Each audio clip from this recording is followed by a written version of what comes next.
here's the deal. If you don't learn to master your time, you're going to always be playing catch up and therefore being burned out, stressed out, and creating a lot of havoc in the workplace for you and your team members. You'll be feeling overwhelmed and leaving a lot of your best work undone.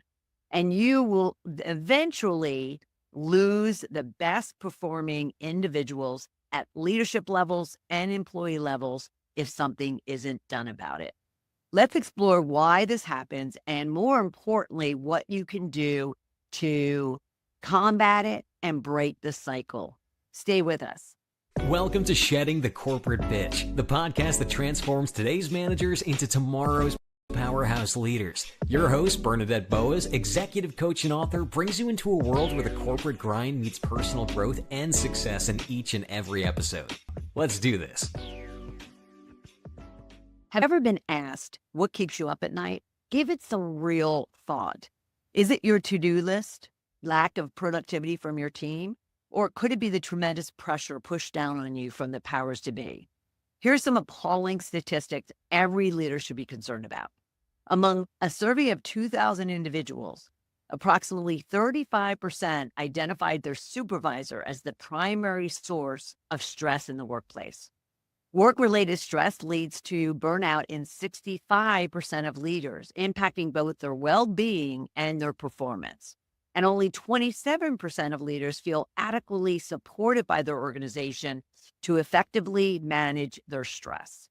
44% of exhausted business executives expect to switch companies for career growth. And lastly, 71% of managers expect their top performing and engaged employees to depart from the organization because of severe burnout.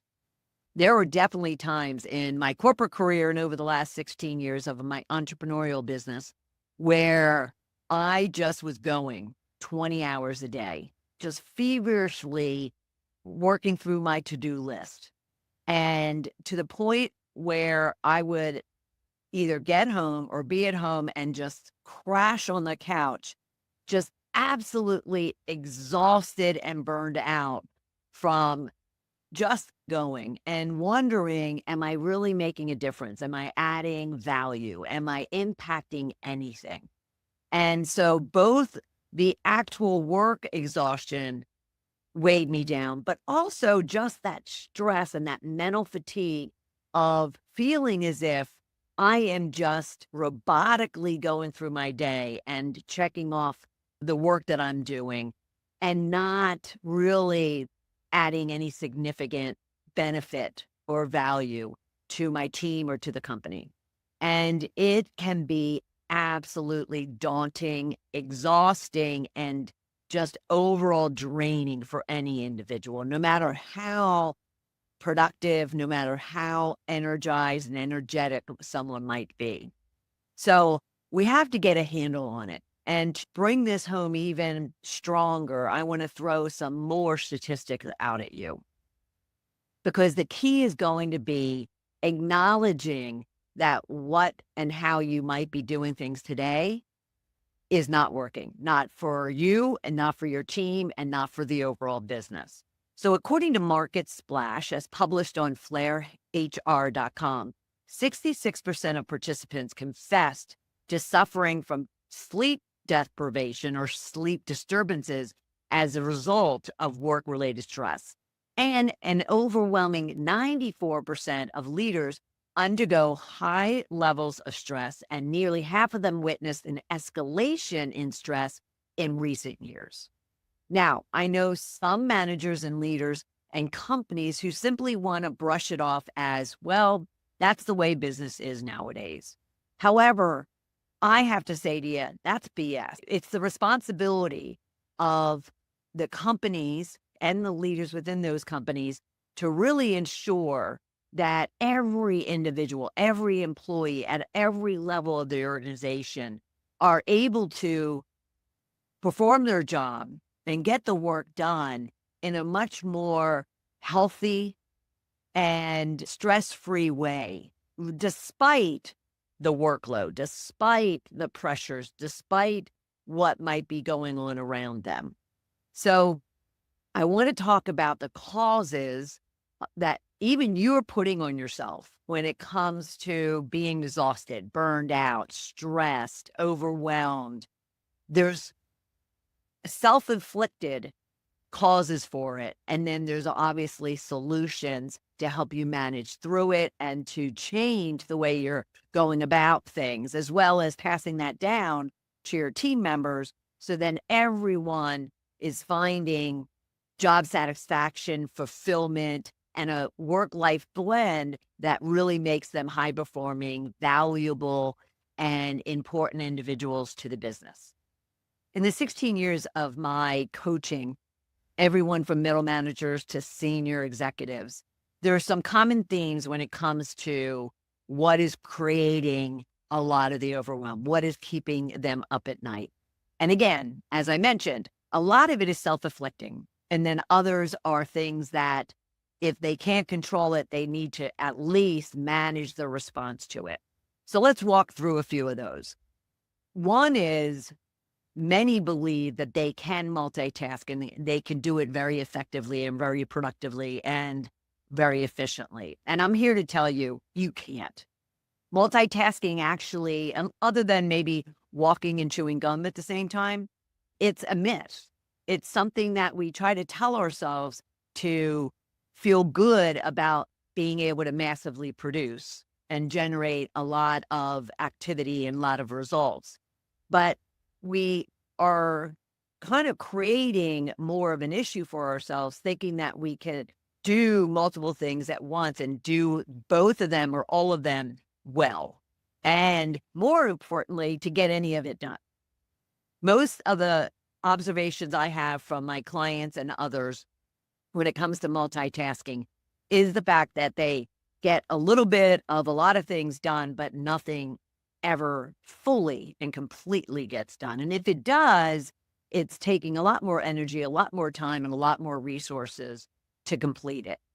So when it comes to multitasking, what I prefer you to do is really just cull it down. And we'll talk about this with the tips and strategies, but cull it down to focusing on one thing at a time, even if it is in little bursts, but one thing at a time and getting it to a point of completion. And if not completion, to a milestone that indicates value, indicates an impact toward the goal of completing that task.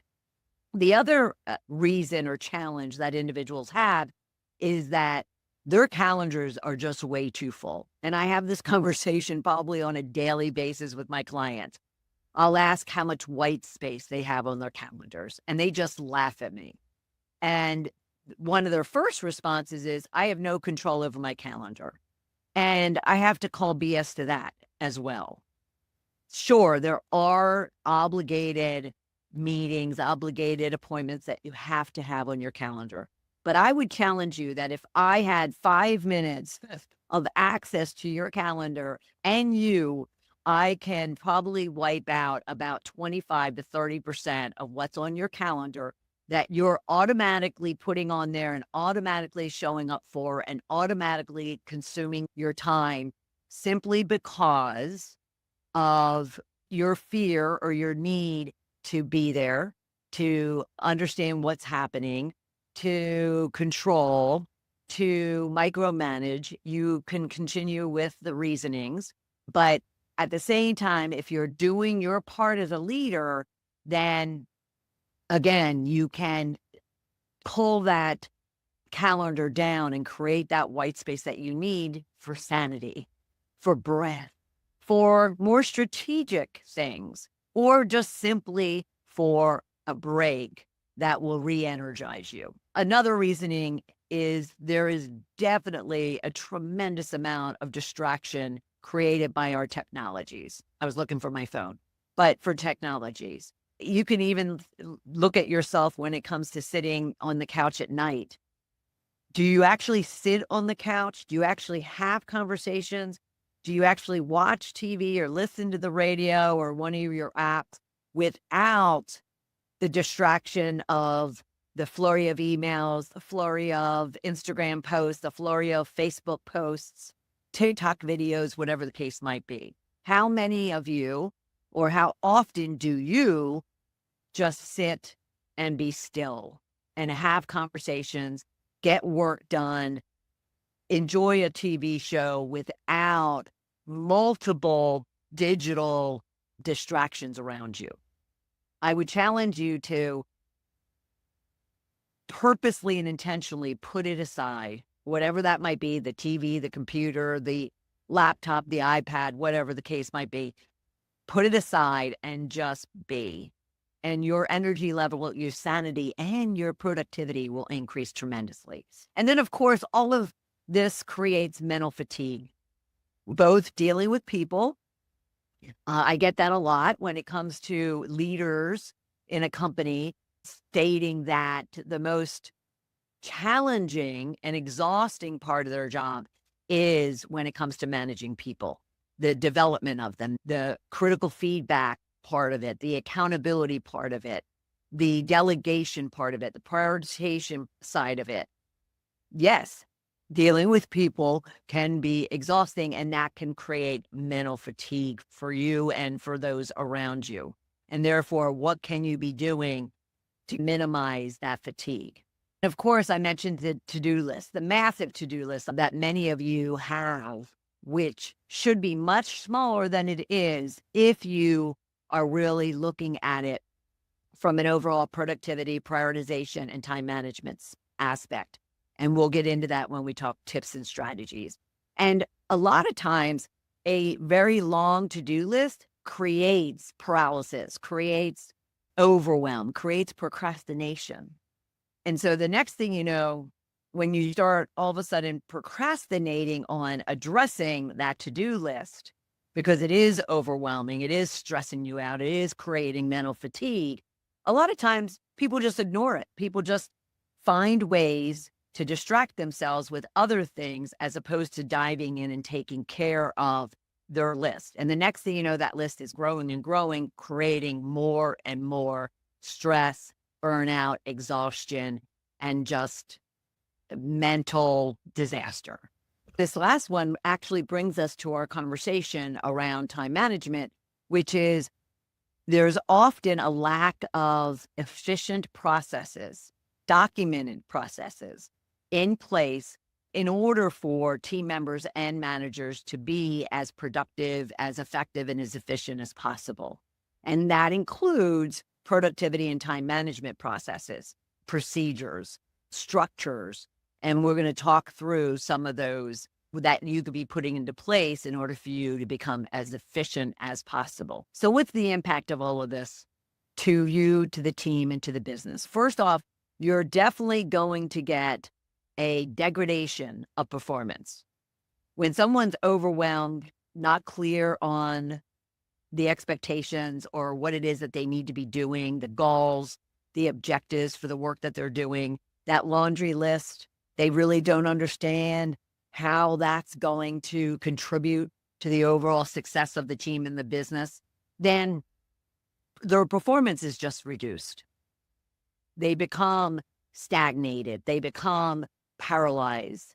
They become stressed out and fatigued over it. And therefore, they might even create that procrastination we talked about, or that paralysis of not doing anything because of the fact that they just are sitting there very stressed and burned out and overwhelmed. So your job is to give them the tools and the processes and the strategies for overcoming that. The next one would be, there will be a lot of career stagnation from you and team members when all of a sudden they're not managing their time. They're not prioritizing. They're not purposely and intentionally planning what it is and why it is they're doing their work, they're doing their job. And that confusion, that uncertainty, that stress around how it is that they're contributing to the business, all of a sudden has them questioning whether or not they are contributing to the point of having future opportunities, better opportunities, different, bigger, newer opportunities as they move forward. And therefore they feel like all of a sudden they're stuck. and they're stagnant in the work that they're doing. They're bored. Now, this all can lead to that work-life imbalance. I don't believe in balance. I believe in a blend, but the imbalance is created when all of a sudden that to-do list is causing them to work endless hours, causing you to work endless hours, or for you to work the weekends, not take vacations. I hear that a lot from my clients. And therefore, all of a sudden, everything goes out of kilter. Family, relationships, social life, all of that gets impacted as a result of someone not having a nice blend of both a work life and a home life as a result of the pressures and the stress that their work is putting on them. Now, from a business perspective, if all of a sudden individuals' performance is being degraded, if they feel that they're stuck and they're stagnant in the work that they're doing and they don't have a nice work-life blend, all of a sudden overall team performance and business performance will take a hit, and that will drive down productivity, that will drive down profitability, and that will drive down people's success or people satisfaction, and therefore increase the probability of turnover, increase the probability of lost profitability, overall employee satisfaction and manager effectiveness. But overall, the business will take a hit when it comes to the mental fatigue, the stress, and the overwhelm. Employees, especially your leaders, who also then need to be inspiring, motivating, and growing their team members, it'll just put all of that at huge risk. Let alone, another impact is relations with external stakeholders.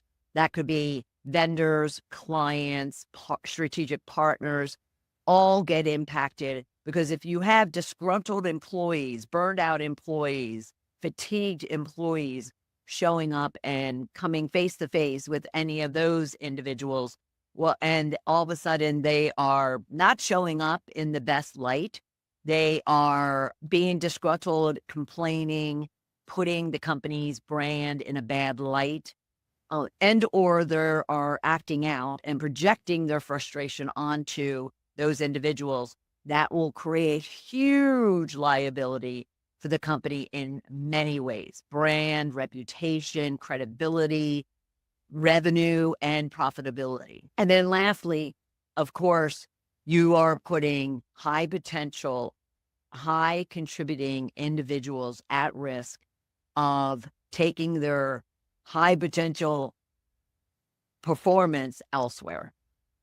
And that will just create more cost, more onboarding, more overall effort in having to replace those employees, when all you need to do is be providing them tools and processes and strategies for managing their stress, managing their workload, managing their response to even change and chaos that might go on in a business, and it will. And that is really all that is needed, is to give them the tools, the processes, the training, the support in, and put it in place so then everyone up and down the ladder throughout the organization has a very intentional, mindful approach to ensuring team health and team overall performance. So let's talk about some strategies and tips for you to master time management, but overall really keep your sanity by ensuring your mental health in managing your time, managing your workload, and managing the level of stress that you're dealing with day in and day out.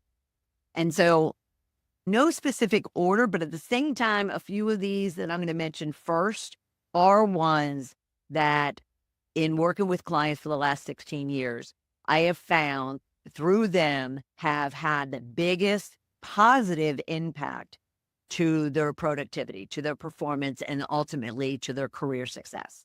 So the first one would be having goals attached to yourself on a day in, day out basis, and that you've passed them down to your team members in order for them to know what's expected of them as far as the overall goals. But at the same time, they're defining their own goals based on the overall team or company SMART goals. So SMART goals is a methodology for defining and crafting your goals. And very simply, because we'll have a future episode specifically all around SMART goals, but SMART goals is an acronym for being specific, measurable, actionable, relevant, and time bound. Now, you can always Google and search on SMART goals for that methodology, but we will have a future episode in the coming weeks around this.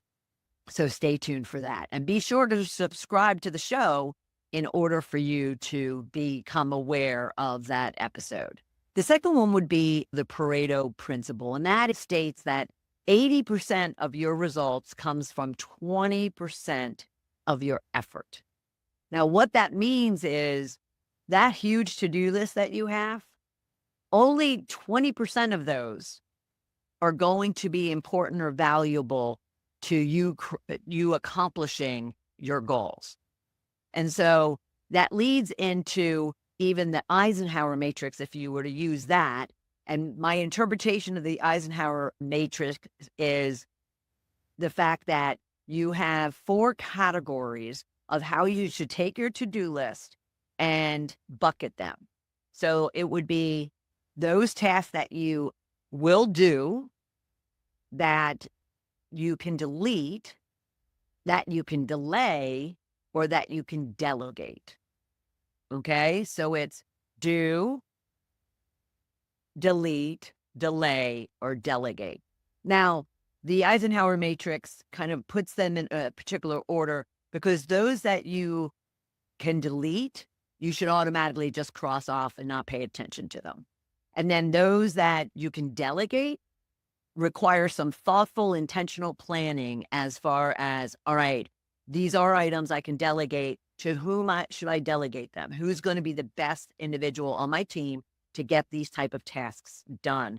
Now, this requires trust, that you could trust your team members to get the work done, but that's a huge leadership attribute of which you absolutely need to trust your people because that's why they're there. And then delay, too many times we actually have on our to-do list the things that are easy, the things that are fun, the things that we like to do, and yet they're not priority and they don't have an urgency to them, or they don't have a value that's great toward accomplishing your goal. And therefore, you should just simply delay it. But then there's those that rise to the top in priority, have the biggest impact, and therefore should be done. And those do's are those, since you're not delegating them, they are the ones that you're going to do. So it's a way for you to really organize and prioritize that massive to-do list. Now, I take it one step further, and I would tell you that once you have your do's, because you've either delegated, you've deleted, or you're delaying, once you have your do's, then you want to look at and intentionally plan out what is the impact or the value toward accomplishing the overall goal, and what is that due date that I need to be getting them done. And then you can reprioritize them in what's the most important based on the deadline, what's the most important based on that value that it's going to have to us overall accomplishing this goal. So that would be the next tip and strategy to take, is once you've bucketed them, then work through the scheduling, the prioritization of them based on your overall goal. The next one would be time blocking. Now, this is the one that has had the greatest impact for my clients. And the reason for it is, as I mentioned earlier, one of the biggest challenges and causes for stress and burnout is overloaded calendars. And therefore, time blocking ensures proactively that you are prioritizing your calendar to where you're building into your calendar time for breaks, time for strategic thinking. You're building into your calendar those mandatory must attend meetings. But then you're looking at and even using the do, delegate, delete, or delay process for saying, do I really need to be attending this meeting? Because I have delegated this meeting and this work to team members. So do I have to be there, or am I just showing up from a control perspective, from a I need to know perspective, from a micromanaging perspective? One of the biggest reasons for burnout and stress that I have found over the last 16 years is someone will tell me I have to be at those meetings. And my job is to press and ask questions. And eventually we'll discover that, you know what? I don't have to be at 20, 30% of the meetings I'm putting on my schedule. And therefore I am taking them off and I'm time blocking other activities there. Activities that are more strategic, that create more sanity, and that are more people focused, such as I need to spend time with my people, one-on-one or in a group. So time blocking is one of those tools that has significant impact on your productivity and performance. And then, of course, there's a strategy of the 2-minute rule, which means do things in small bursts, do things in small times where you're just going to go at something until 2 minutes is up, 5 minutes is up, 15 minutes is up, whatever you designate. But do small bursts of activities, because again, there's no really such thing as multitasking. You can only focus and do one thing at a time. You might have 3 things in front of you. At the same time, you're not working on those 3 things at the same time. You're working on one thing, even if it's for 30 seconds, and then you're getting distracted and you come over here, and then you come over here and it's squirrel. Instead of being all over the place, thinking you're multitasking, acting like a squirrel, intentionally say, I'm going to work on this one thing for 5 minutes. I'm going to then move over to here, work on this for 10. I'm going to move over here and work on this for 10. But have a plan, be intentional. Now, one I'm going to add right now, because it just came to me, is if you saw my desk right now, what's in front of me, all that's in front of me are my notes for this particular activity, this task. I don't have anything else. Yes, I have a glass of water and I have my microphone and I have some lights in front of me. But when it comes to anything else that might distract me, I took off my watch because I didn't want it buzzing. I moved my phone away. It's on silent and it's turned over, so I can't even see if anything's coming up. That's the best way to eliminate distractions. Just eliminate anything around you and just focus on what it is that you need to get done. Okay? Now, we talked about learn to be still, learn to be quiet, learn to, like I said, to move all those distractions away, get rid of all those digital intrusions so you can then be just totally alert and intentional. Probably second down in priority and in what really creates a lot of stress for my clients, other than that overloaded calendar, is the fact that they don't say no very easily, and they need to. You need to say no. You need to set boundaries. Yes, it's nice if the boss asks you to do something and you automatically say yes. You think you're getting kudos for it, but oftentimes they are actually turning into yes people, or they have already turned into yes people. And therefore, people are just taking advantage of that. People are just not even looking at it as a competitive advantage or a strategic advantage for themselves or in the eyes of other people. It's just taking for granted that this individual always says yes, never pushes back, will take it on and actually get it done. And therefore I can continue doing it. You have to learn how to set boundaries. You have to also coach and teach your team members to set boundaries. And the first person who says to me, I can't say no to my boss, I want you to reach out and I want you to schedule some time with me at coachmebernadette.com/discovery call, because you can absolutely say no to your boss. And trust me when I say your boss wants you to say no. They may not respond to it like that when you first say no. But your boss also wants to see that you know how to set boundaries, you know how to prioritize, you know how to time manage yourself and your team members in order to be successful in accomplishing your goal. Now, another one that I hold dearly for myself, but also my clients, is reflection, is spending time really understanding your overall showing up, your overall behavior, your overall performance. At the end of the day, take time to think about, okay, how did I go into the day? Was it in a very positive, uplifting, energetic, productive way? Or was I stressed and agitated and disgruntled? And therefore that affected my overall effectiveness throughout the day, individually or even with my team members. But reflect on not only how you show up, but the work that you did, the impact that you had, the value that you brought, the support you provided. Spend time each day in the morning and at night reflecting so you can learn about yourself as far as what really energizes you or what stresses you out, what environments you work best in and which environments you do not, how you want to connect and engage and communicate with others and how you don't. You really getting an understanding of your own needs and wants is a huge game changer when it comes to your performance and productivity, because many of us don't know. We don't take the time to really sit and think about it, think about who we are, what we need, and what we want.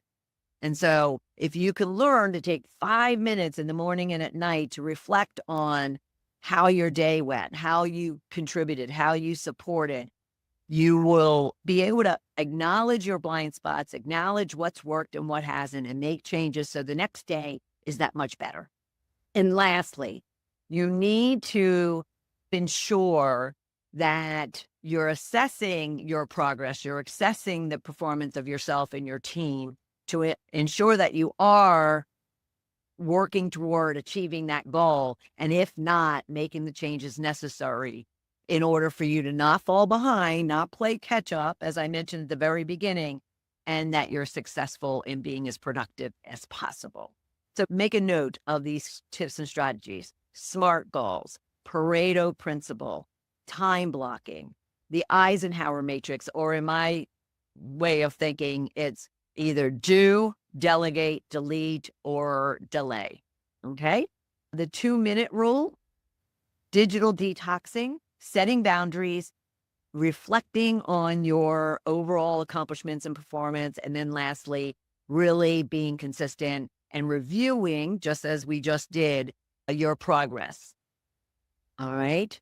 So a lot of different tools and strategies for you and your team members to use. Pick one or two of them to start working into your day in, day out, assessing it, tracking it, and seeing how they are shifting your overall performance. And you will be surprised at the energy that you find, the confidence you find, the overall sanity that you find. The time is the one resource that we can't get back once it's gone. And how we use it also defines our impact as professionals and leaders. Today, we uncovered the common time traps that derail us, the serious consequences of poor time management, and actionable strategies to get you back in control of your sanity. So remember, productivity isn't about doing more. It's about doing the right things at the right time by the right individuals. If you have any questions or challenges yourself and you want some support in identifying which are the best strategies that would work for you based on the challenges that you're having, then don't hesitate to schedule some complimentary time with me. You can go to coachmebernadette.com/discovery call, and let's have a conversation about it. And let's be sure that we get you tips and strategies to keep you moving forward. Until next time, stay bold, stay focused, and keep shedding those corporate challenges and excuses so you can be the powerhouse leader you're meant to be. I'll look forward to having you for another episode of Shedding the Corporate Bitch. Bye. Thank you for tuning in to today's episode of Shedding the Corporate Bitch. Every journey taken together is another step towards unleashing the powerhouse leader within you. Don't miss any of our weekly episodes. Subscribe to our podcast on Apple Podcasts, Spotify, or wherever you love to listen. And for those who thrive on visual content, catch us on our Shedding the Bitch YouTube channel. Want to dive deeper with Bernadette on becoming a powerhouse leader? Visit balloffirecoaching.com to learn more about how she helps professionals, HR executives, and team leaders elevate overall team performance. You've been listening to Shedding the Corporate Bitch with Bernadette Boas. Until next time, keep shedding, keep growing, and keep leading.